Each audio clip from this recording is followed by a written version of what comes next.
சாப்பாடு எங்க வச்சேன்னு தெரியலையே. ஐயா, யாராவது இருக்கீங்களா? யாராவது இருக்கீங்களா? சொல்லுங்க தாத்தா. ஐயா, சாப்பாடு எங்கேயோ வச்சுட்டேன், எனக்கு கண் பார்வை இல்ல, கொஞ்சம் எடுத்து தரீங்களா? நானும் என் வீட்டுக்காரி என்ன சாப்பிடுப்பா. ரொம்ப நன்றிப்பா. தாத்தா, வயிறு சாப்பிடணும்னு சொன்னீங்களே, 2 இட்லி பார்த்தா நானா வாங்கி தருவா? அவளுக்கு தான்ப்பா வச்சுட்டு இருக்கேன். புரியல தாத்தா. ஆமாப்பா, அவளுக்கு ஒரு இட்லி போதும். என் பொண்டாட்டி இறந்து போய் 2 வருஷம் ஆயிடுச்சு. மகராசி அவ உயிரோட இருக்கும்போது என்னை நல்லா பாத்துக்கிட்டாப்பா. இப்போ என் பசங்களும் என்னை வெளியே துரத்திட்டாங்க. காசு பணம் எல்லாம் முக்கியம் இல்லப்பா, நல்ல துணை தான் முக்கியம். அது கிடைக்கிற வரைக்கும் தேடிக்கிட்டே இருக்கணும். அம்மா அப்பா பிள்ளைங்கெல்லாம் ஒரே மாதிரி இருக்க மாட்டாங்க.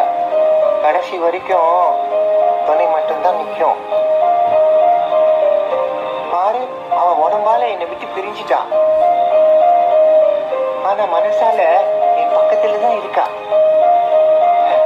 உங்க யாரு கண்ணுக்கு தெரிய மாட்டா, தெரியாத என் கண்ணுக்கு தான் தெரியவா.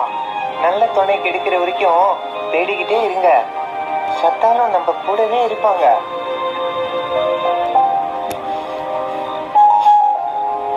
என்னப்பா அழுகுறியா? யாராவது உன்னை ஏமாத்திட்டாங்களா? இல்ல தாத்தா, நான் தான் ஏமாந்துட்டேன். கவலைப்படாதப்பா, நல்லதே நடக்கும்.